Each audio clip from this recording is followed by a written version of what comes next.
Aucun accessoire sinistre n'ajoute une signification banale. Aucun détail de mélodrame vient usurper un rôle facile.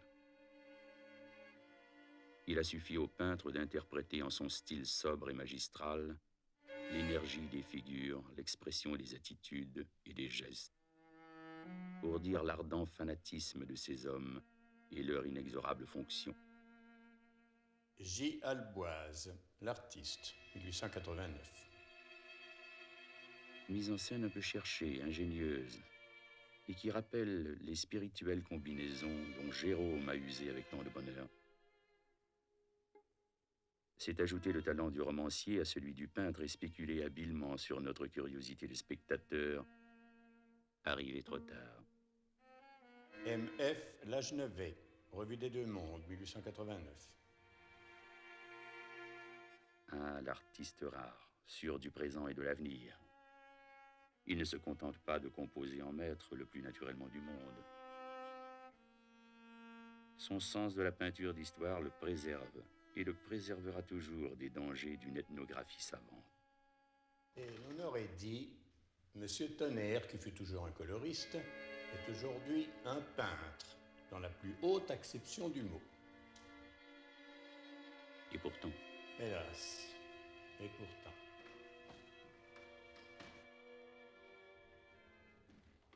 comment fut-il possible que de tels tableaux aient provoqué un scandale? Et pourtant.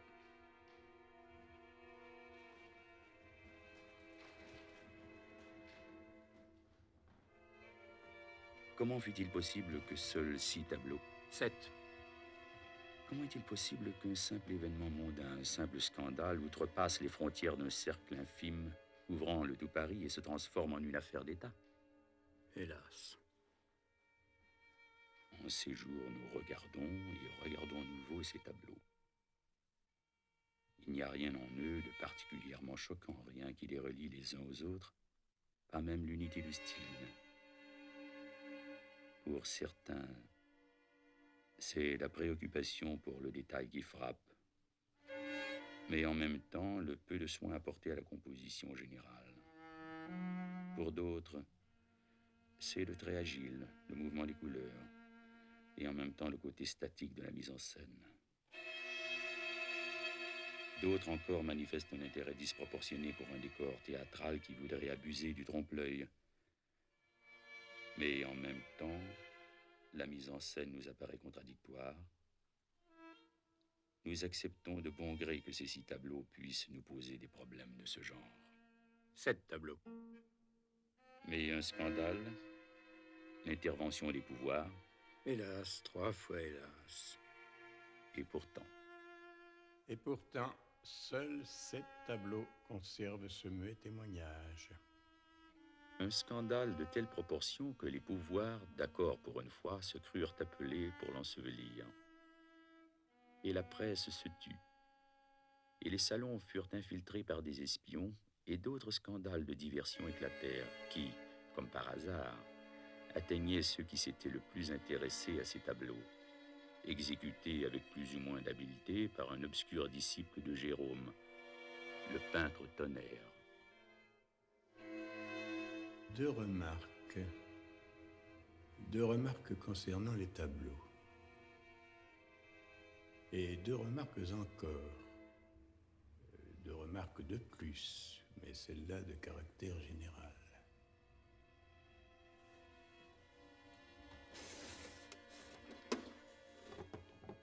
Primo, il y a quelque chose qui relie les 7 tableaux. Bien que l'un d'entre eux ait été l'objet d'attaques particulièrement virulentes, et nous verrons quelles puissantes raisons poussèrent nos parents à réagir ainsi. Et bien que 2 ou 3 autres d'entre eux aient été considérés tout simplement comme choquants, il ne reste pas moins que ce fut toute l'exposition qui fut concernée par le scandale. Tous les tableaux, tous et chacun d'entre eux. Secondo, lorsque nous examinons chaque tableau en particulier, nous ne manquons pas d'être impressionnés par un certain nombre de détails curieux.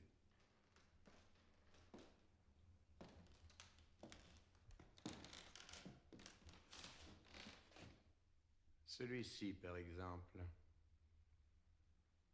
Nous voyons deux croisés en train de jouer aux échecs. Vous dites que la mise en scène est théâtrale. Bien entendu, mais que signifie théâtral? Les gestes? La disposition des personnages? Non, non, non, pas du tout. Non, ce que vous appelez théâtral provient d'un simple détail, l'éclairage. De ces deux rayons de lumière, l'un entré par la fenêtre de droite et l'autre par la fenêtre de gauche.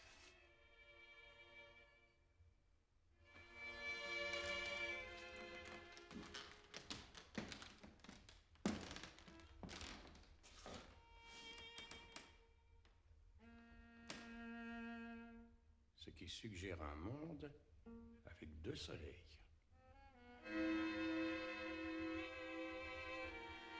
Remarquez que je ne vous donne là qu'un seul exemple.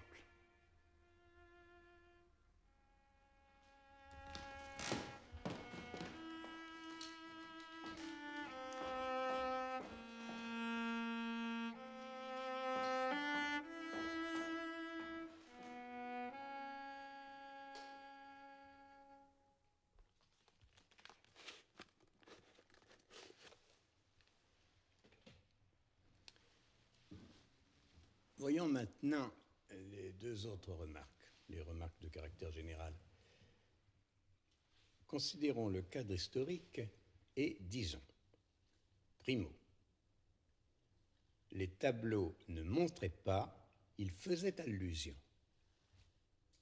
Et ce que nos pères virent, et ce qui était dans toutes les bouches au moment où intervinrent les 8 pouvoirs, c'était la cérémonie.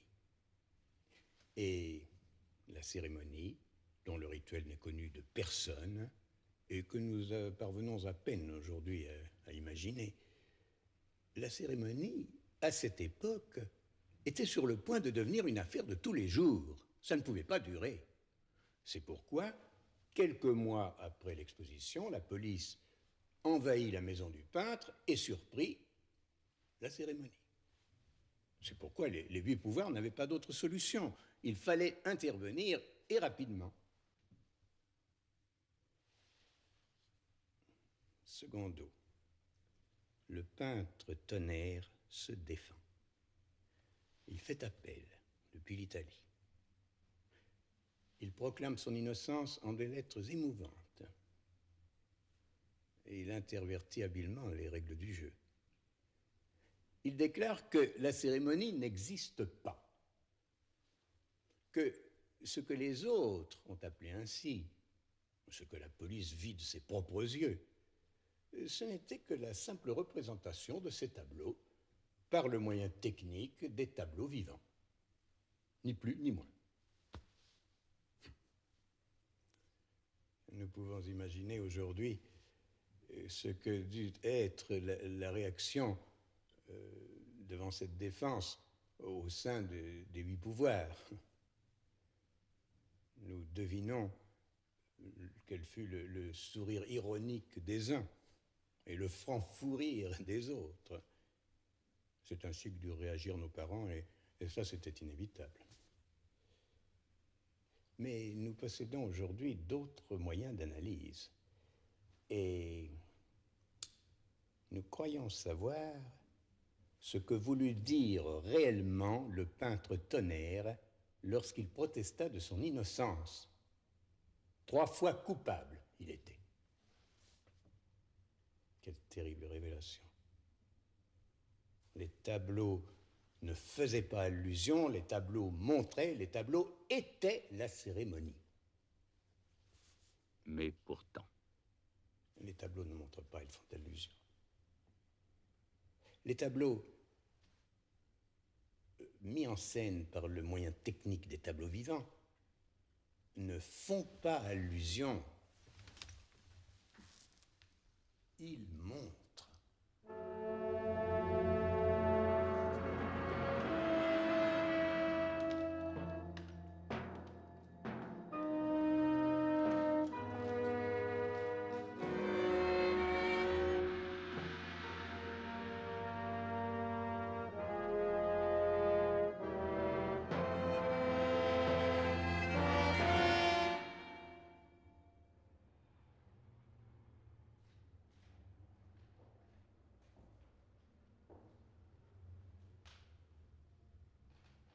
Après avoir ouvert la porte, le collectionneur nous fait entrer dans un salon donnant sur un vaste jardin.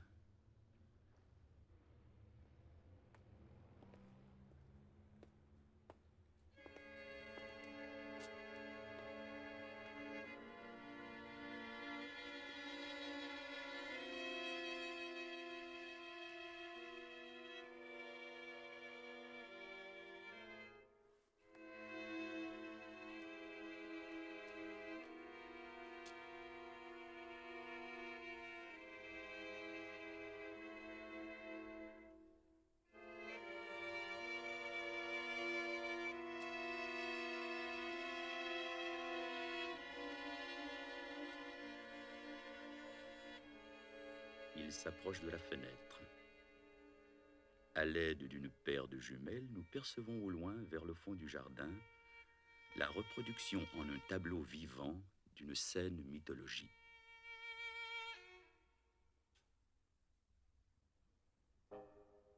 Près d'un lac, la chasseresse en méditation sur son arc.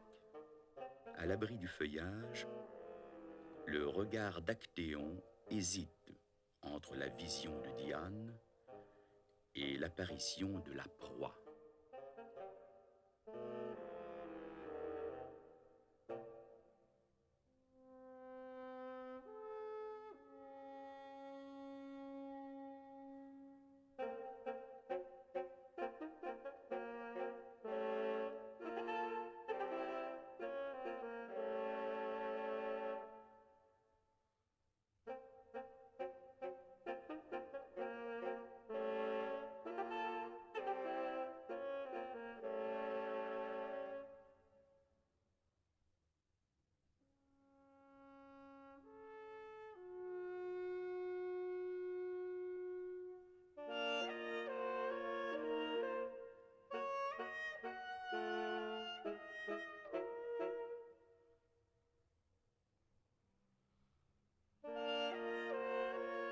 Ce troisième personnage est-il vraiment nécessaire? Pourquoi cette tierce personne? Et pourquoi tient-elle un miroir?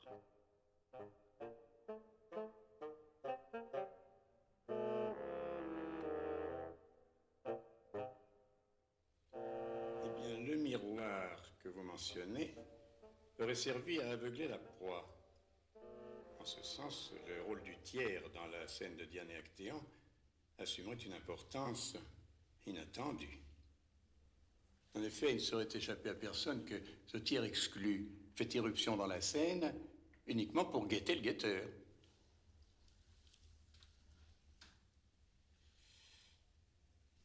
Par ailleurs, il ne serait pas impossible que la proie ne soit autre que Actéon lui-même, métamorphosé, châtié pour avoir osé jeter un regard sur la déesse.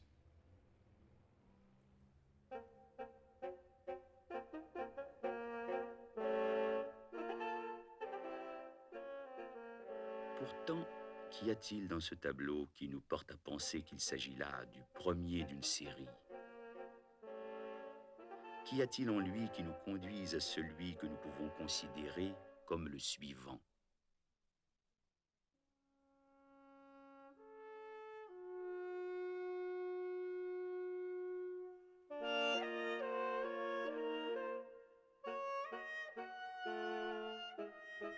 Au risque de déranger un enchaînement un peu trop facile, je voudrais me permettre de semer un doute. Et si le thème de la Diane chasseresse n'était qu'une fausse piste? Et si les éléments insolites n'étaient que des pièges?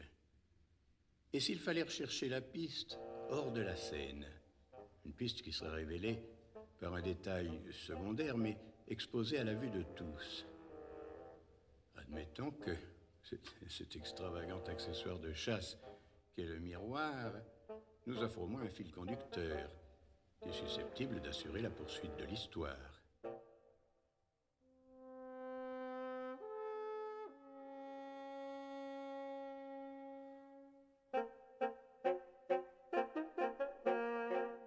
Le collectionneur nous demande de nous détourner de la simple anecdote ainsi que de l'analyse de la disposition des objets, voire de la direction du regard du personnage.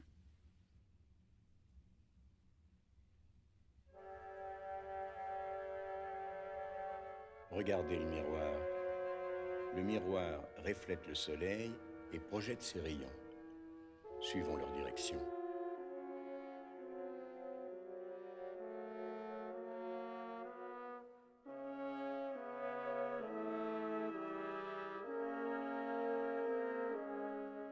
Nous voyons des rayons de soleil reflétés par le miroir et tombant sur l'un des soupirails de la maison.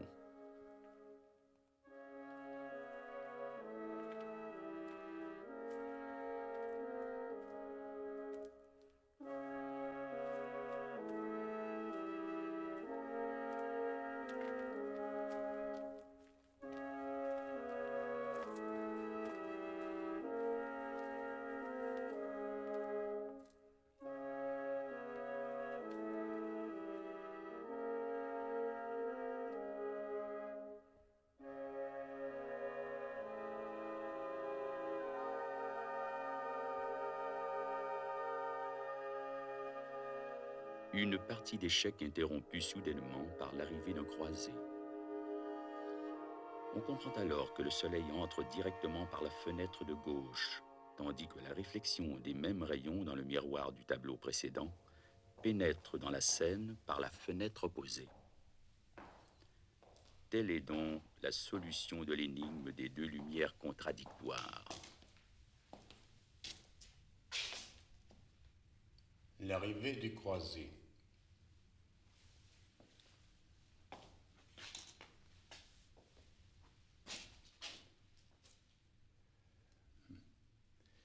Je pense qu'à personne ne serait échappé le côté insoutenable de l'anecdote. D'où vient ce croisé? Que surprend-il? Comment, puisqu'il vient directement de la croisade, a-t-il pu faire irruption dans cette scène et surprendre les joueurs? Et les joueurs? Que cachent-ils, les joueurs, pour qu'ils puissent être ainsi surpris par l'arrivée soudaine d'un nouveau personnage? D'un nouveau personnage.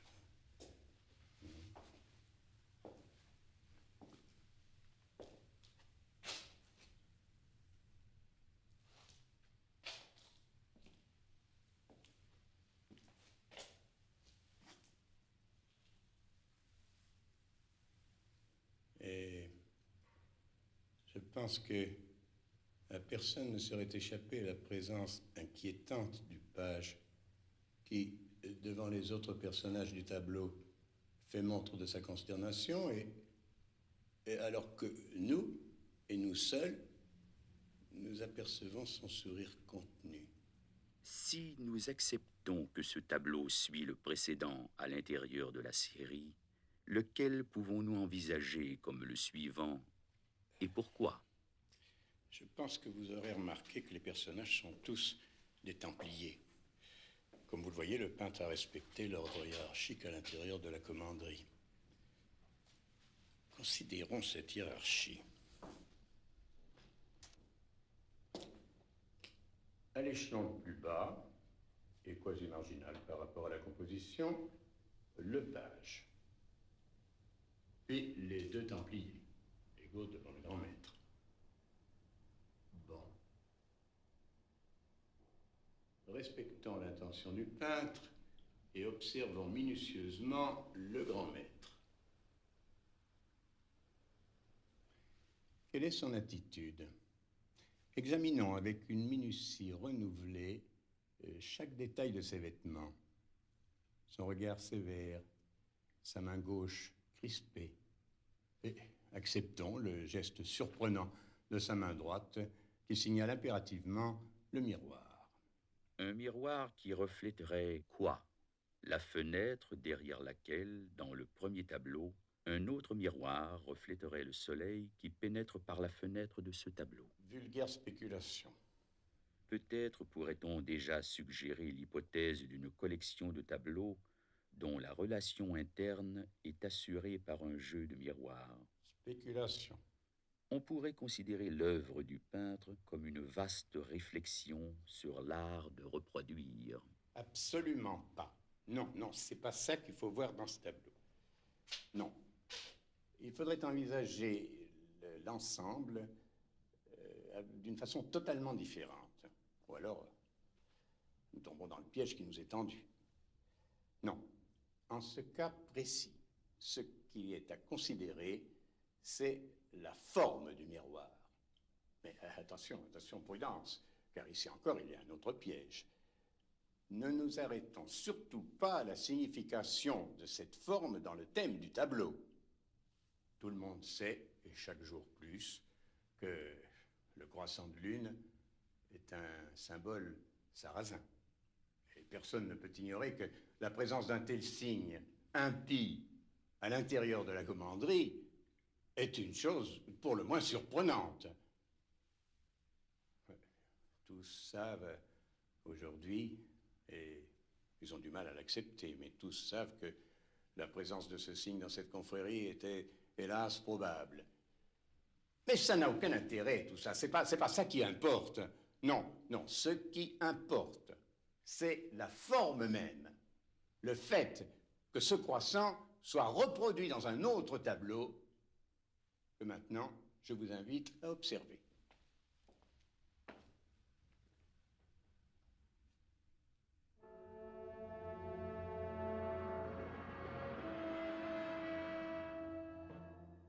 Une série de tableaux reliés par des éléments secondaires qui sont, parfois, habilement disposés hors du thème.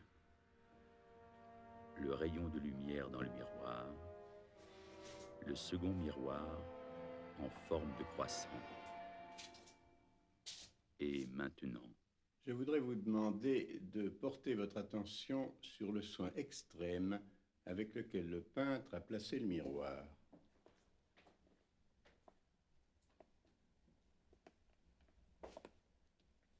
Si bien que, vraiment, il est impossible de se tromper au moment où on le dispose dans le tableau vivant. et un tel soin serait-il justifié? Et de quoi le peintre se serait-il préoccupé, si ce n'est d'attirer notre attention sur ce qui serait réfléchi par le miroir une fois le tableau mis en scène? Regardez, c'est lui qu'on voit reflété dans le miroir. Mais voyons à présent l'éclairage. L'arbitraire du clair-obscur n'échappera à personne. Pourquoi faut-il que certains, pas nécessairement les plus importants, soient privilégiés par l'éclairage? Et pourquoi d'autres doivent-ils demeurer dans l'ombre? Mais écartons la question de l'éclairage et limitons-nous aux figures.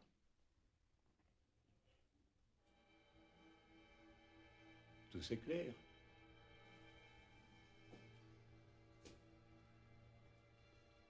Invertissons les règles de l'éclairage. Que ce qui était plongé dans la pénombre soit éclairé et que ce qui se voyait clairement retourne à la pénombre.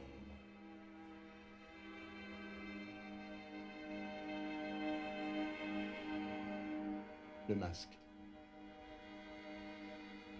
Voici l'élément de liaison avec le tableau suivant. Et alors nous demandons, quel est ce tableau et pourquoi le masque nous y amène-t-il?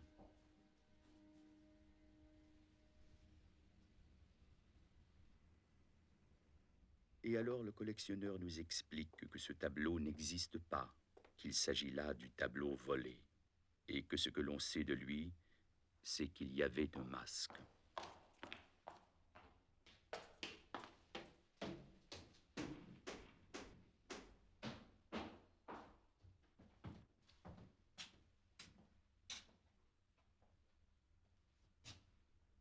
Il se pose à présent un certain nombre de problèmes. En admettant que le tableau antérieur nous mène vers celui-ci, il est évident que la série sera interrompue et la piste perdue. Comment pourrons-nous retrouver l'ordre des tableaux?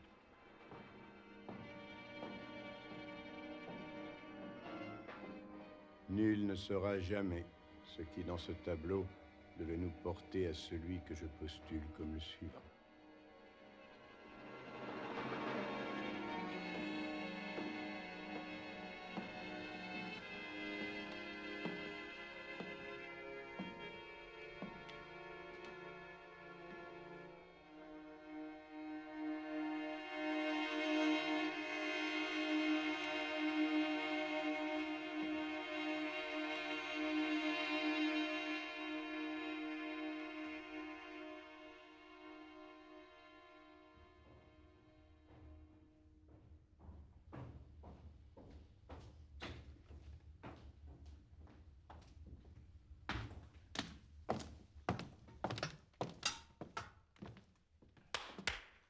Voilà le tableau du scandale refusé par le Salon de 1887. Ce tableau aurait été exposé en privé et acquis inexplicablement par l'État.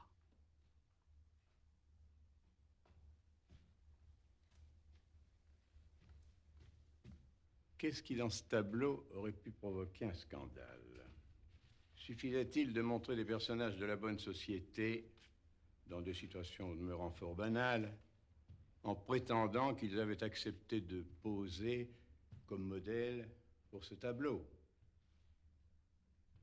Ce tableau ne pourrait-il être interprété comme une façon d'étouffer les rumeurs qui furent à l'origine du scandale et qui ternirent la réputation d'une honnête famille? Qu'y aurait-il de scandaleux dans ce cas? Peut-être le fait d'avoir posé dans cette scène de la vie de famille, si banale et innocente soit-elle, peut-être ce seul fait a-t-il été considéré en lui-même comme tout à fait inacceptable. En effet, bien que les scènes soient effectivement banales, il n'en est pas moins vrai que le seul fait de s'exposer ensemble, le seul fait de faire poser ensemble tous les protagonistes du scandale pourrait être interprété comme une ostentation, une reconnaissance et une acceptation de ce que la rumeur publique aurait appelé un vice inconfessable. Par ailleurs, ces scènes sont-elles si innocentes? Et pouvons-nous affirmer qu'elles sont totalement exemptes de certains aspects obscurs?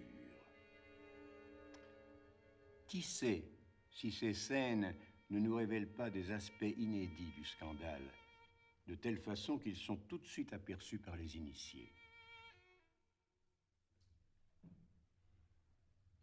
Il y a effectivement quelque chose d'inquiétant dans ces scènes de la vie quotidienne. Nous pouvons observer que dans chacune d'elles, quelqu'un vient de commettre ou s'apprête à commettre un acte répréhensible que nous ne voyons pas. Que dans les deux cas, un troisième personnage est en train de guetter et, par son attitude de franche réprobation, provoque le désir de réaliser l'acte interdit.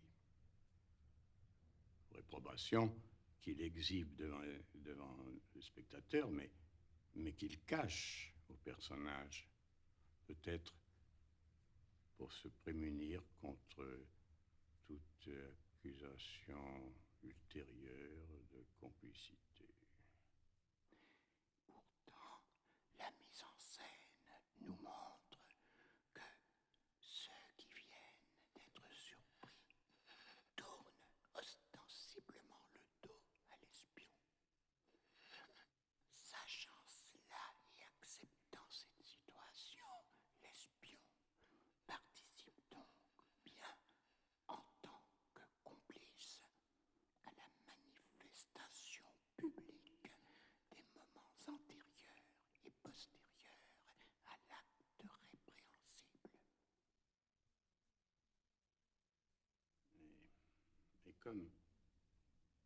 Comme l'aspect répréhensible de cet acte réside dans l'intention, la manifestation de ces moments n'est-elle pas bien pire? Ne nous ouvre-t-elle pas un nombre illimité de possibilités d'interprétation? Des possibilités qui dépassent l'acte lui-même, lequel eut lieu effectivement, nous ne le nierons pas désormais. Mais cela ne suffit-il pas à provoquer un scandale? En outre, je dois dire que les fêtes et la rumeur publique nous sont parvenus au moyen d'un petit roman à clé. Un bref résumé de ce petit roman va nous donner une idée de l'énormité du fait que la rumeur publique a tenté de taire. Le début de ce petit roman nous décrit une scène de fiançailles.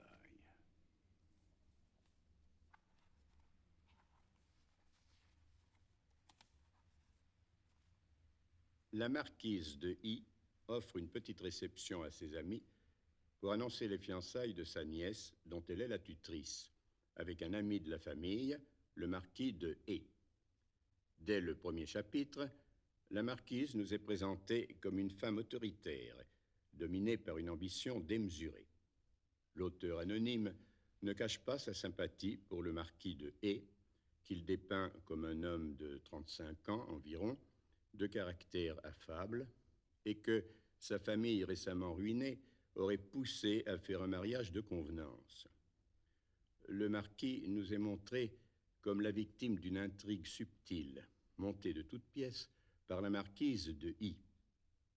À la fin du premier chapitre, la marquise croit entrevoir chez le prétendant de sa nièce un intérêt suspect pour le jeune L, neveu de la marquise et dont elle est la tutrice, et qui nous est décrit comme un garçon d'une gentillesse extrême et non totalement inconscient de l'intérêt qu'il éveille chez le marquis de E.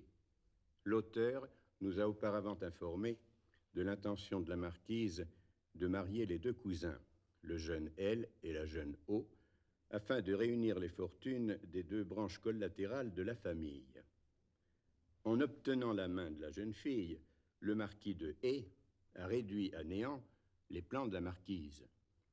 Mais la découverte de l'intérêt porté par le marquis au jeune garçon l'amène à imaginer le plan sinistre qui nous est exposé au chapitre 2 et qui consiste à favoriser la relation entre le marquis de E et le jeune L afin de provoquer un scandale qui, en abattant la réputation du marquis, rendrait impossible tout mariage ultérieur avec la jeune O.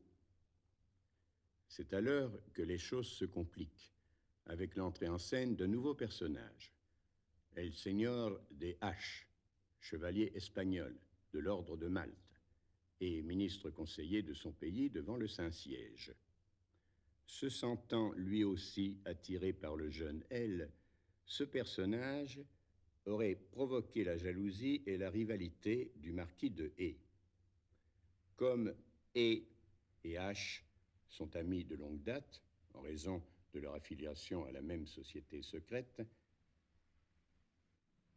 leur différend se réglerait au moyen d'une partie d'échecs, au terme de laquelle le perdant devrait s'engager à renoncer définitivement aux faveurs hypothétiques du jeune L. Cette scène ayant été surprise par la jeune fiancée, qui aurait entrevu, sans le comprendre vraiment, le côté trouble de la scène, celle-ci aurait conté le tout à sa tante, qu'au chapitre 4, nous voyons décider à mettre son plan en action. C'est à cette fin qu'elle invite le marquis de E à un tête-à-tête. Tandis qu'il arrive au lieu de rendez-vous, le marquis surprend la marquise demi-nue et s'exposant à ses yeux avec défi. Comprenant alors que la marquise fait ainsi allusion à son peu d'intérêt pour le sexe féminin, il laisse la colère le gagner et tente de la frapper. Cette scène est surprise par la jeune nièce qui y voit une dispute entre amants et, convaincue que son fiancé la trompe, décide d'affronter sa tante. Au chapitre 5, comprenant qu'elle a sans le vouloir contribué à renforcer la relation entre les fiancés, la marquise invite la jeune O à un rendez-vous clandestin. La marquise révèle alors à la jeune fille les mœurs contre nature de son fiancé. Celle-ci ne voit dans cette révélation qu'un stratagème destiné à l'éloigner de lui et réagit violemment. La dispute est surprise par H, qui décide de rencontrer la marquise et de lui proposer une alliance dans le but d'éloigner le jeune L du marquis. C'est ainsi que, pour la première fois dans l'histoire, le jeune L prend l'initiative et confesse son amour à la marquise. La scène est surprise par la jeune fille, doublement jalouse de sa tante, mais qui, en son fort intérieur, hésite entre le jeune L et le marquis, et va se confier à son fiancé. Ces révélations provoquent chez le marquis une dépression profonde, qui s'accentue encore dès lors qu'il surprend une scène étrange entre le jeune L et H. Dans cette scène, H, une tête de cerf dans la main, tente de convaincre le jeune garçon de poser en Diane chasseresse. En faisant irruption dans la scène, le marquis provoque la colère de son ami H, qui lui jette au visage le manque de loyauté qui est le sien, pour n'avoir pas tenu sa promesse en ne s'éloignant pas du jeune L. L'intervention de ce dernier, qui reproche à E de l'avoir abandonné aux mains d'un étranger, avive la dispute. Dans le chapitre 10, nous découvrons la scène du duel entre E et H, au cours de laquelle le jeune L sert tout à la fois de juge, de témoin, de parrain et de motif du duel. Alors intervient la jeune O, désespérée, et se croyant la cause du duel, tandis que la marquise regarde la scène de loin et voit enfin venir le scandale qu'elle attend depuis des mois. Malheureusement, les deux adversaires ratent leur tir et la balle de H blesse accidentellement la jeune O. La police arrête les protagonistes du duel, mais la famille E intervient et parvient à les faire libérer promptement.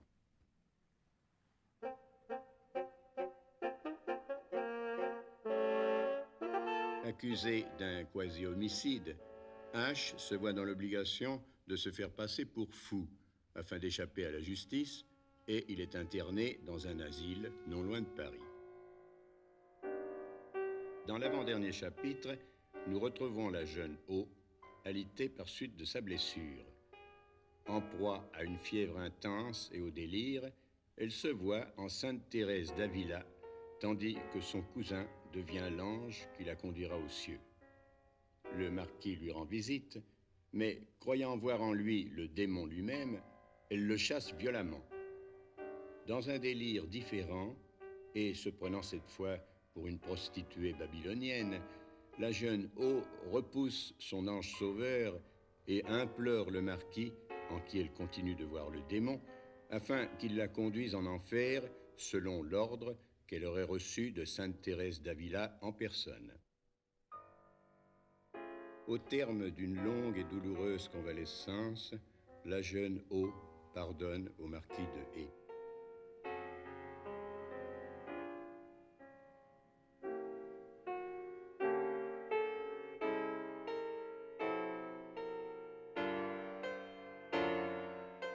Nous trouvons tous les personnages de l'histoire au sein d'une réunion de famille.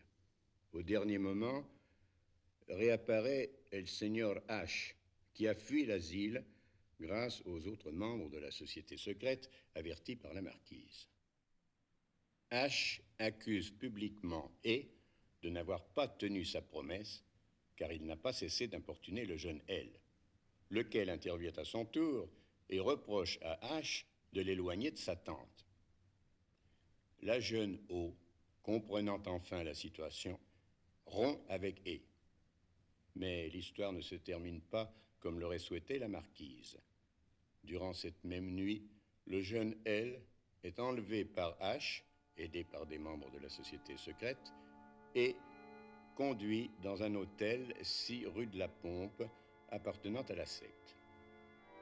Promptement avertie par la marquise, la police intervient et interrompt une étrange cérémonie dont le jeune L est le sujet, à la fois sacerdote et objet de sacrifice. Tous les protagonistes se retrouvent en prison et ne se libèrent qu'au moyen d'une importante caution. Le jeune L est retrouvé pendu dans sa cellule et l'on parle alors soit de suicide, soit de crime.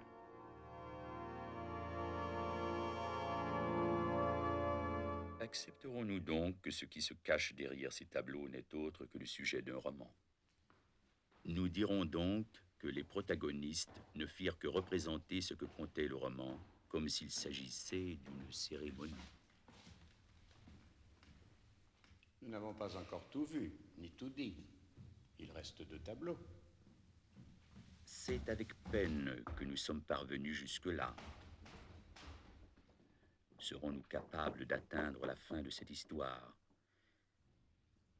Nous souviendrons-nous de tous les arguments et contre-arguments développés? Aurons-nous le temps d'exposer d'autres doutes, de signaler les innombrables fils conducteurs de l'intrigue?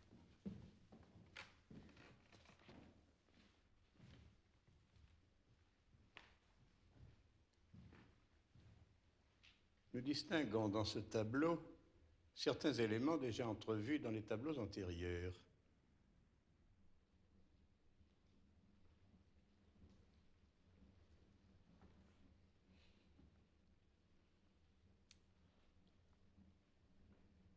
Ce groupe, par exemple, nous rappelle le tableau Torture de l'Inquisition.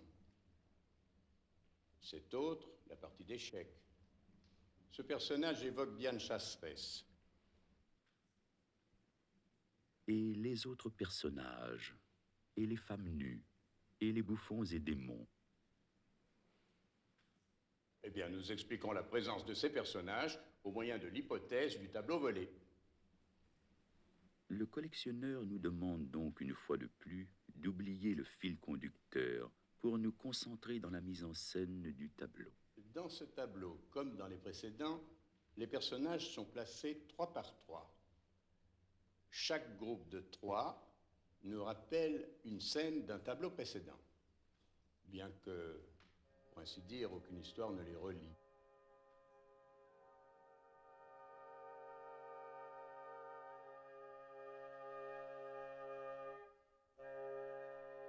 Revenons mentalement au tableau antérieur. Suivons à partir de là le fil conducteur.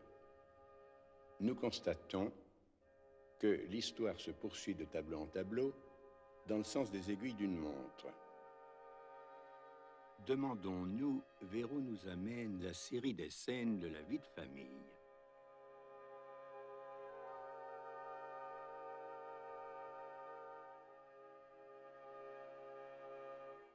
Examinons à présent les attitudes des personnages du tableau du scandale. Suivons les gestes de chaque personnage, tableau par tableau.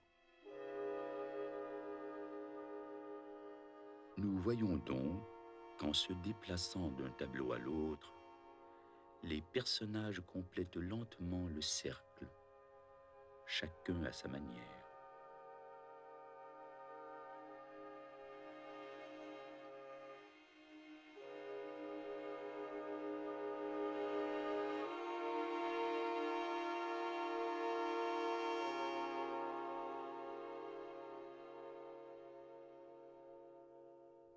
On m'objectera que le cercle n'est pas parfait. Mais il s'agit en réalité de lignes courbes qui, reliées de façon imaginaire, forment des cercles de diamètres inégaux. Et ces cercles peuvent être classés, grosso modo, en 3 groupes, d'importance décroissante. Et les cercles de chaque groupe, une fois superposés, produisent sans doute respectivement des sphères que nous pouvons à leur tour imaginer superposées ou non, sans qu'elles cessent d'évoquer des sphères. Mais tout mouvement effectué par un être humain laisse un tracé imaginaire assimilable à une courbe. Nous reviendrons sur ce thème.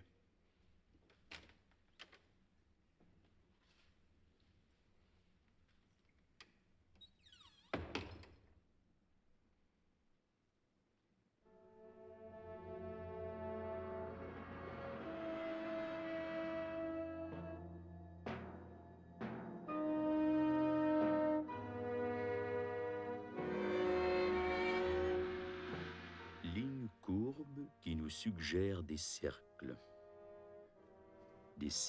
qui nous amènent à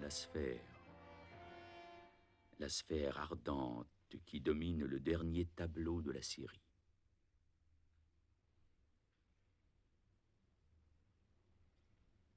Le Baphomet, démon androgyne, principe de la non-définition, défi au temps.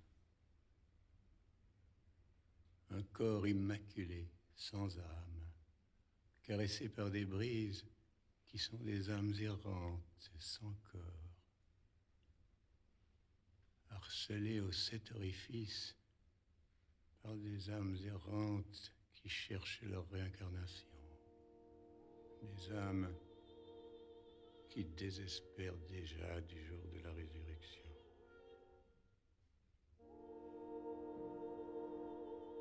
Mais n'est-ce pas ce que nous avons vu répété dans tous les tableaux? N'est-ce pas le centre même des tableaux, leur thème occulte, la véritable raison du scandale? Adoré par les Templiers, religion dans la religion, d'un État dans l'État, adoré encore de nos jours, lors de cérémonies secrètes, déguisé en vulgaire partouze. C'est là donc la véritable cause du scandale. C'est cela. Pourtant, si tous les tableaux traitent du culte de l'androgyne, quel rôle joue donc celui de Diane chasseresse? Nous expliquons ce tableau par l'hypothèse du tableau volé.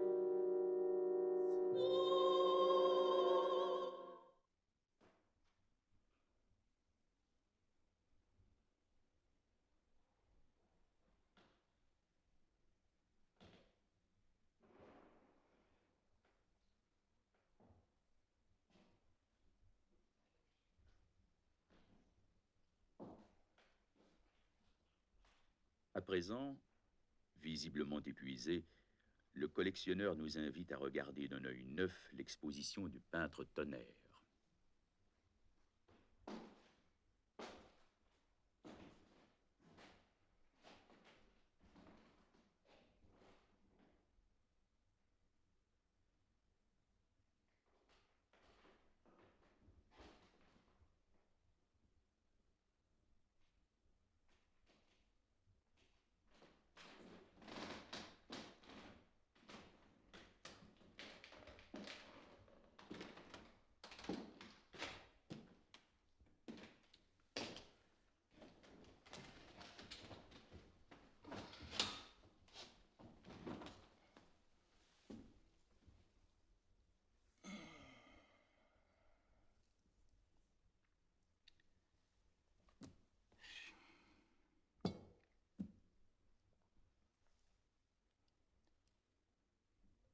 Ce que vous avez vu n'est qu'une partie des réflexions que ces tableaux m'ont inspirées au cours des ans.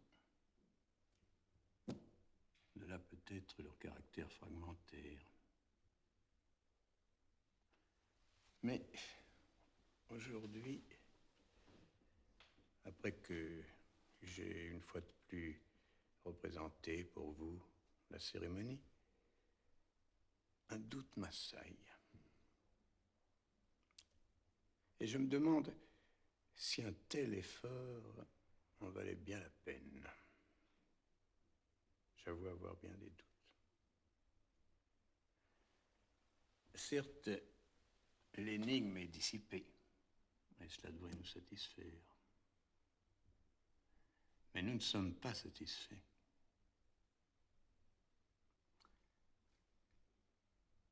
Quelle importance pour nous, simples mortels, que les 8 pouvoirs craignent la célébration d'un culte, car ce culte est l'expression de quelque chose de plus vaste.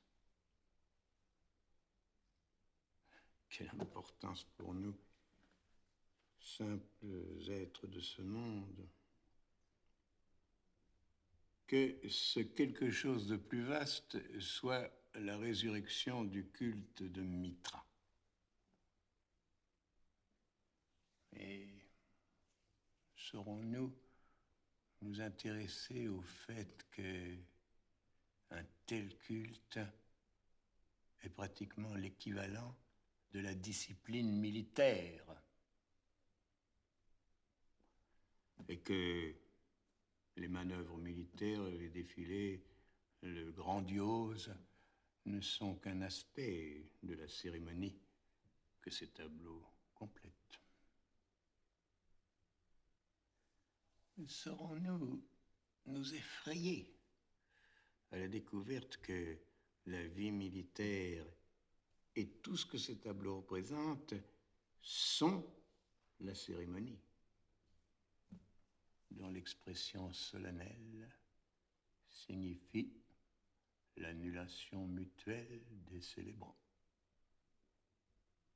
la guerre totale. Non, je ne le crois pas.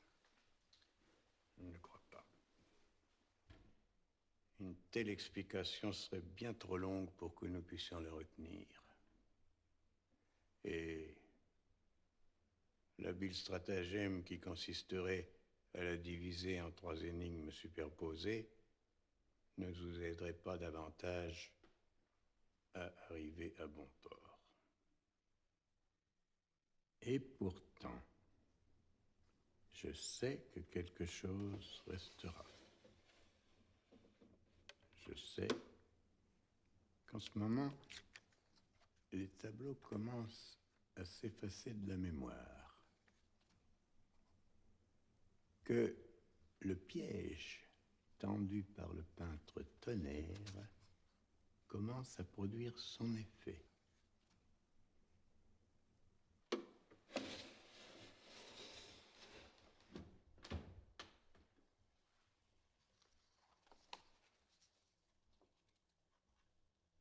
Les gestes, les mêmes gestes répétés de tableau en tableau surgissent isolément pour mieux effacer les tableaux eux-mêmes et ce qu'ils représentent. Alors, oublions. Laissons les tableaux s'effacer, s'évanouir, afin qu'il ne reste plus que les gestes seuls, isolés, les gestes de la cérémonie. Cela dit, le collectionneur nous accompagne aimablement jusqu'à la porte.